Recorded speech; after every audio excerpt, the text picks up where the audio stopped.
Welcome to the Detroit Metro Plug podcast where connections matter.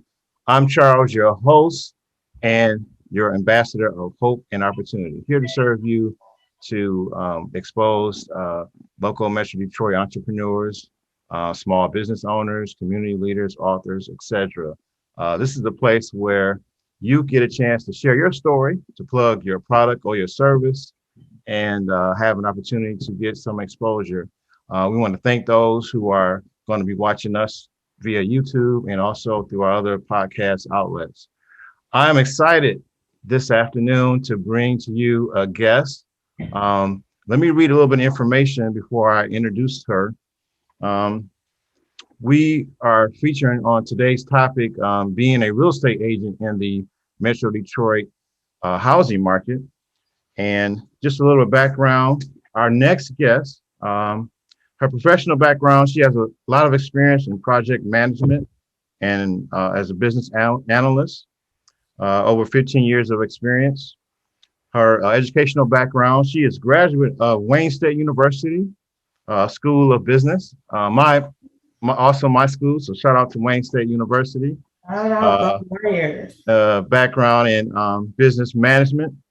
She received certification from Lawrence Tech University. She is what is called a Black Belt Lean Six Sigma certification in advanced project management. She has over 4 years in the real estate business. And, currently the interest rates are really low. The housing market is hot. Right now, people are selling and trying to move around in the midst of a pandemic. So I'm excited to bring on our guests. Ladies and gentlemen, welcome to Talisa Cohen. Let's give a shout out. Yay. Before we go into what you do as it pertains to real estate, do you mind sharing just a little bit about yourself, anything you feel comfortable with, where you grew up, a little bit about your background? Absolutely. So I am a native Detroiter. I was born and raised in Detroit. I graduate of Cass Tech, fabulous Cass Tech High School. I am a mother of 4, also a devoted member of Gamma Phi Delta Sorority Incorporated, and part of one of the baddest real estate collaborations in Metro Detroit, in the Metro Detroit area. My work experience, as you shared, has been primarily in information technology for a number of years. And also having my formal education be in business, those finding myself in real estate really just seemed to be a culmination of my work experience as well as my passion for helping others and being a community servant. So I found myself interested in getting my real estate license 4 years ago. I went through the training at Middleton Real Estate School, and the rest is history, or we're trying to make history now. Going through the pandemic, most people would have thought that business would have slowed. And actually, I would have to say that last year was one of my most productive years.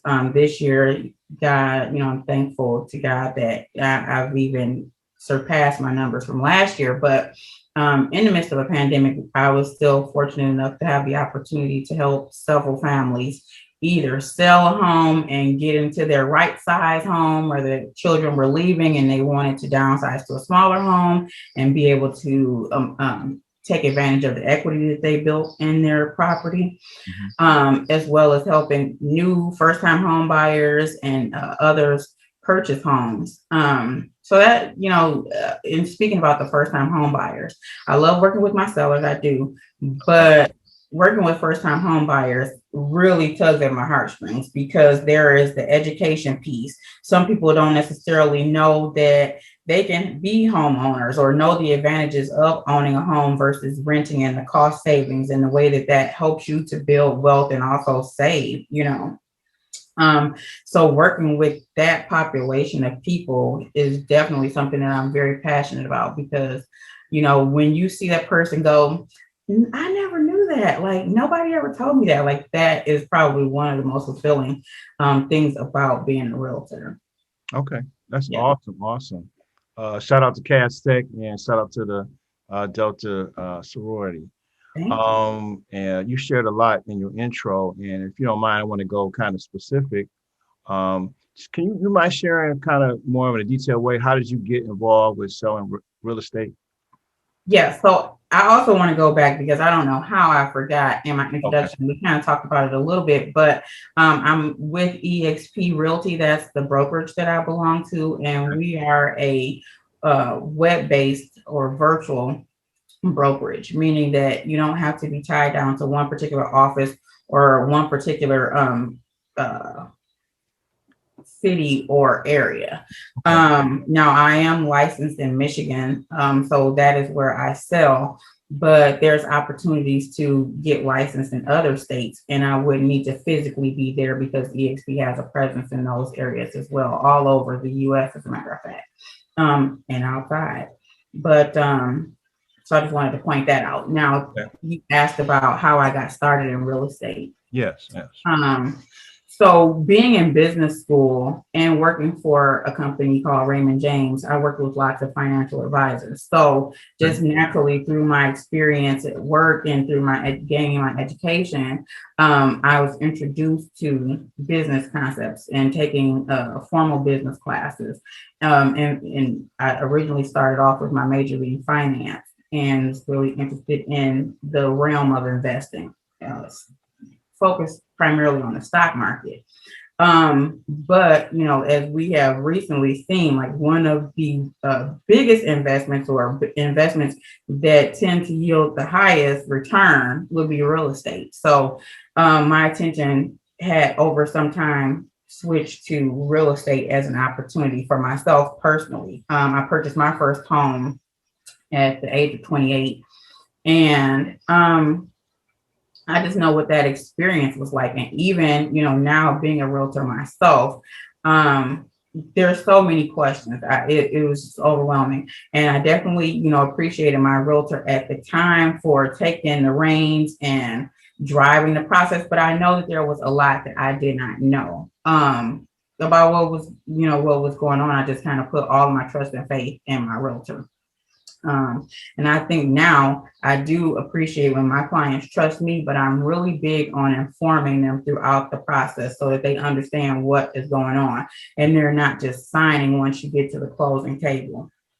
Um, so education is one of my passions. And so when you take the opportunity to help people build wealth and to understand what opportunities are available in wealth building through real estate, helping people secure their own home or sell their home for the maximum amount of money, Mhm. it was just a no-brainer. And when I had a former colleague who also worked in information technology, her and her partner at the time had gotten into real estate, and she's like, T, I think you'd be phenomenal at it. I'm a highly analytical and methodical person. So she thought those characteristics would make me a good fit for real estate. And oddly enough, I consider myself to be shy. So I'm like, I don't know how well I would do in real estate. Like, I just don't know. But after I got my license and really just kind of got out there, after about the first 6 or 7 months, I'm not going to lie, the first 6 or 7, I was still really like in a shell. But after that first deal, it was gangbusters. So that I started off with the Lux Agency, which is a small boutique style agency. Mhm. And what made me select them after interviewing a couple of different brokerages was that there was a commitment to community service and mentoring. And those are things that I'm really passionate about. So I'm like, well, this company seems to align with my own personal values, as well as I'll get the mentoring and the training to develop myself as a realtor. So I went with that brokerage and was there for about 2 years. And then I switched over to New Michigan Realty and ultimately learning about EXP as an opportunity. That one was an even better fit for me. So I switched over to EXP, like I said, about 2 years. We're going on a year and a half. I'm sorry. Okay, cool, cool. Now I find it interesting. You work for Raymond James, which I know is a financial management or financial service. Financial services company, Yeah, yeah. yeah. And so was it there you saw the value of real estate or having that as an asset to make that transition? Well, so no, I did it was there that I gained an understanding of the power of investing in things that appreciate in value. So when you invest in stock, you're buying into businesses. And as long as those businesses continue to perform well and grow, then shareholders like myself will be able to realize gains or grow Right. money.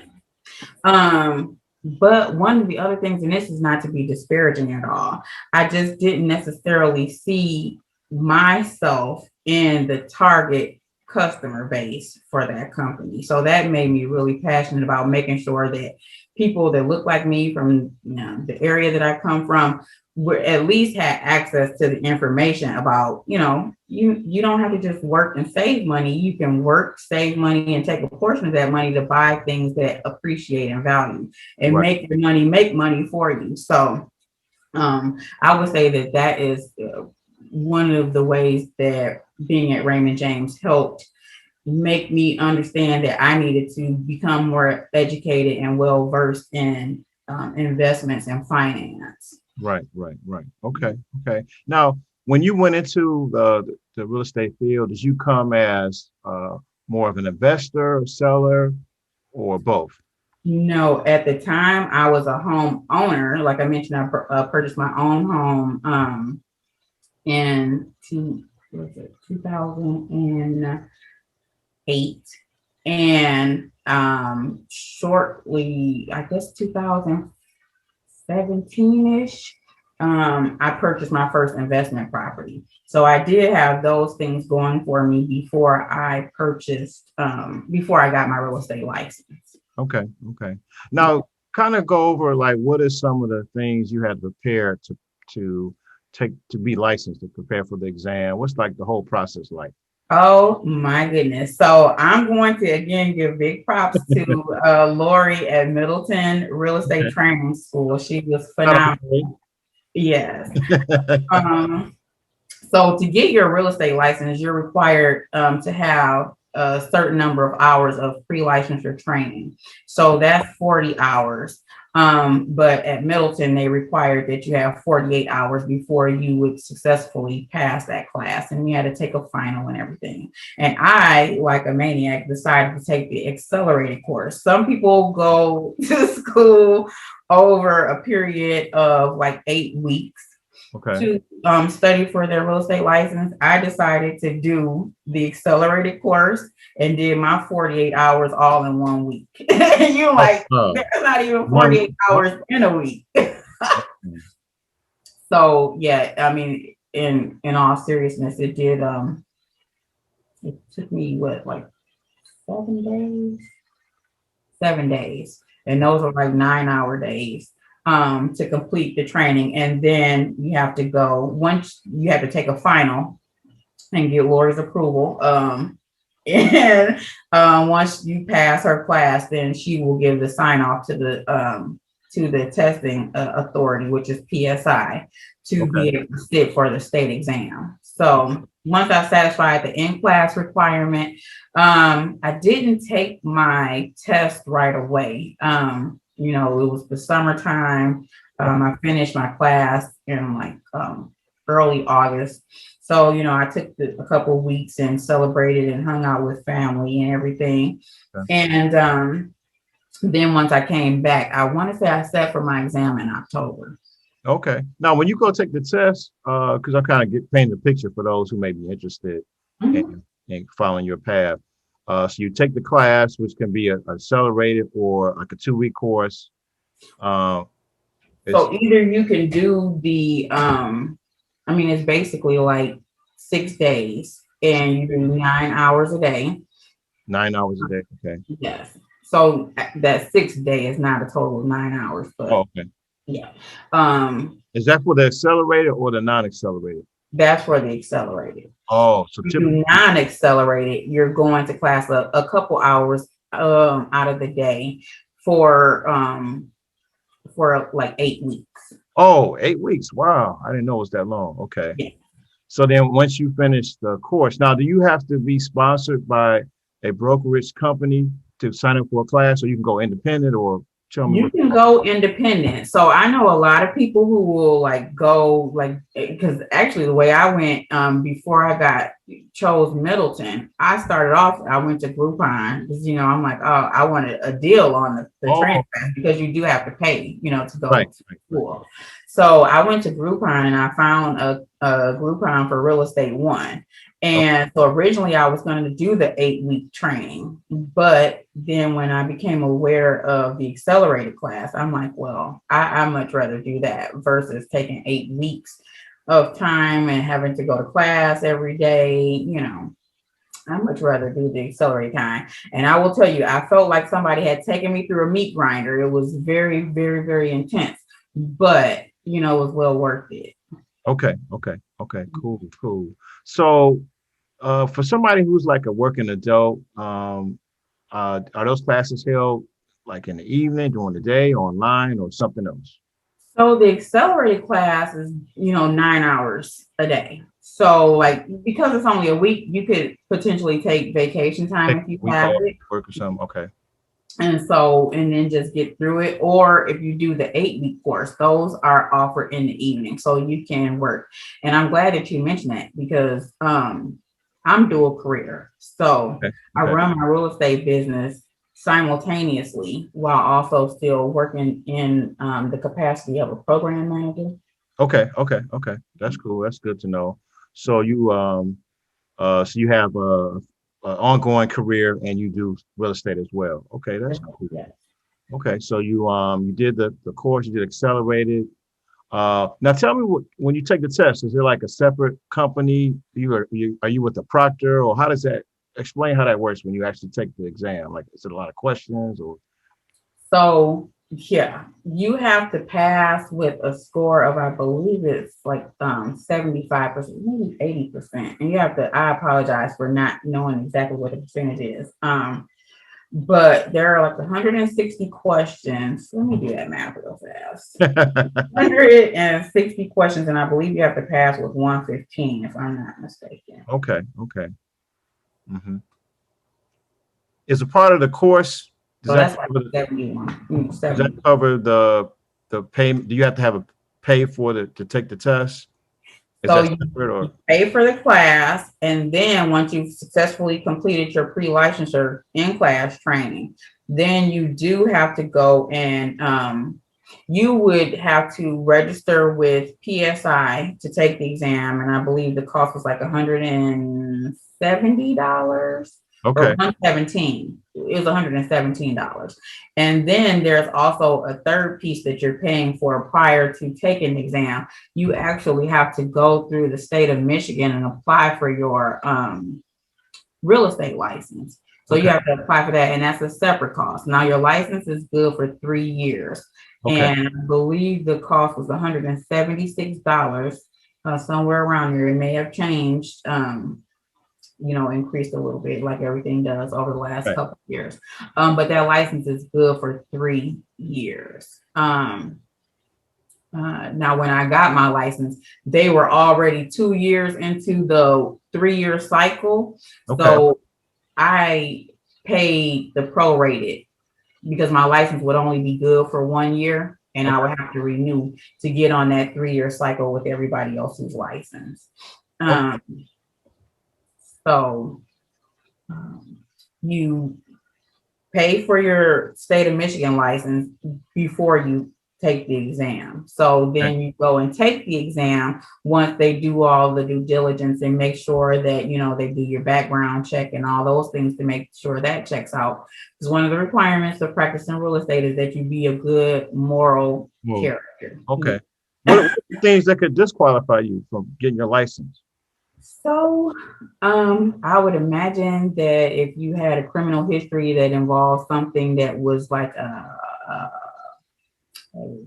financial related crime, like embezzlement or something to that effect, that you might not be approved Okay. to your Okay. license.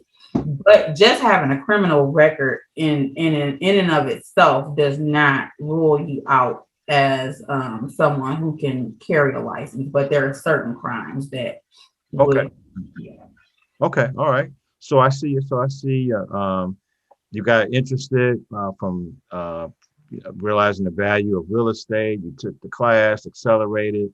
You took the test. You got licensed, and you kind of looks like you hit the ground running.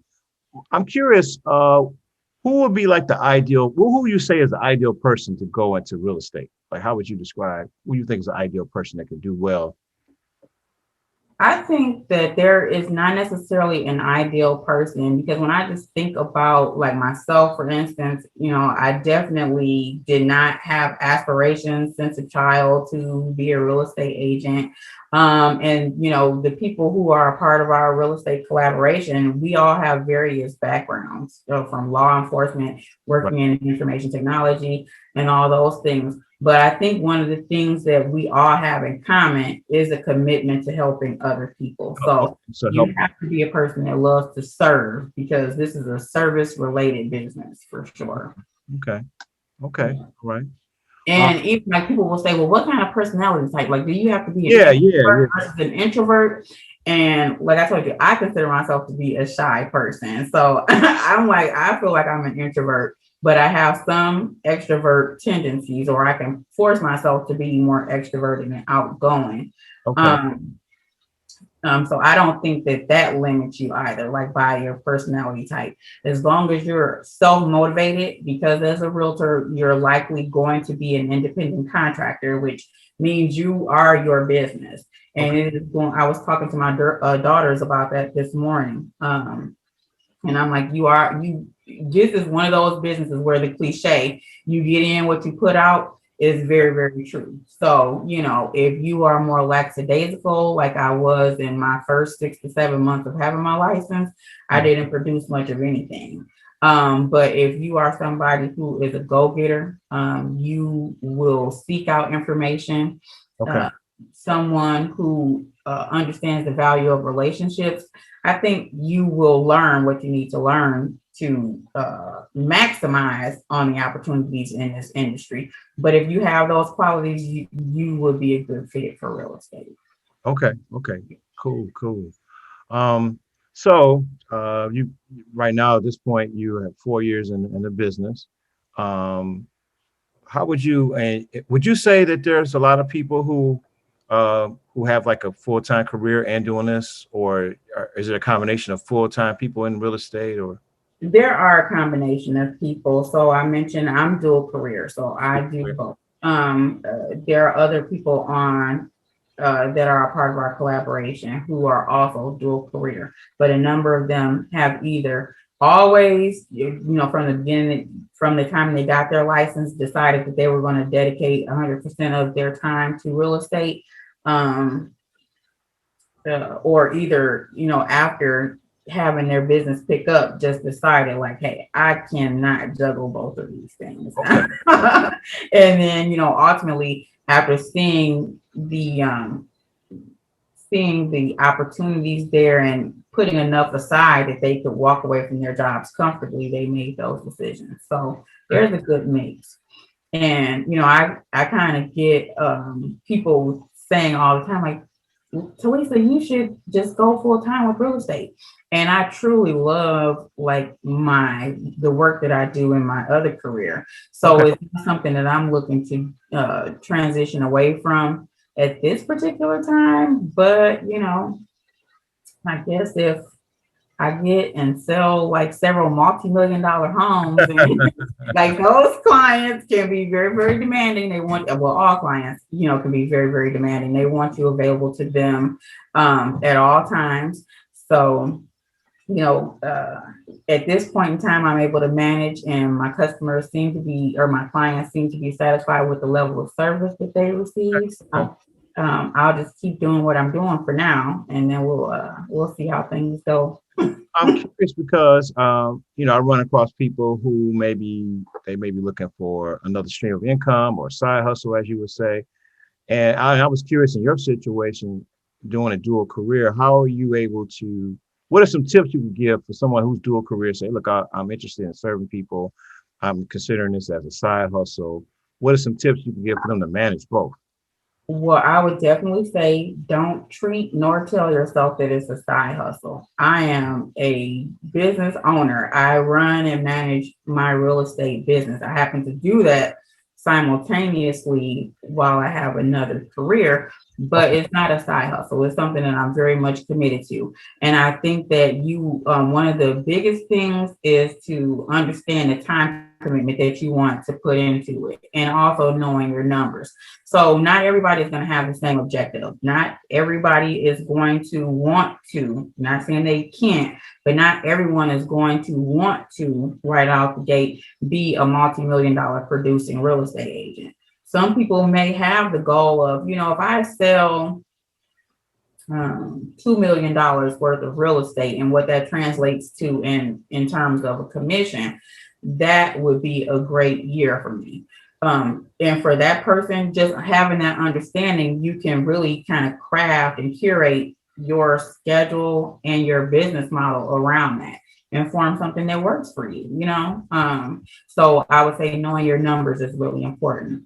Also, um, kind of identifying your niche because there's so many different opportunities in real estate. So Okay. even if you're not selling homes, whether you're bringing a buyer or the seller, there's still so much opportunity that people don't think of when you get into this business. Like, there's opportunities, especially now, for showing assistance. So if you have your license, but maybe you don't have a huge book of business, there's opportunities to earn money to show homes to, Ah, I leverage them myself just because I don't want my clients to suffer if I'm in a meeting and they want to see a house. I use a showing assistant to show that property. So that's opportunity. Transaction coordinators.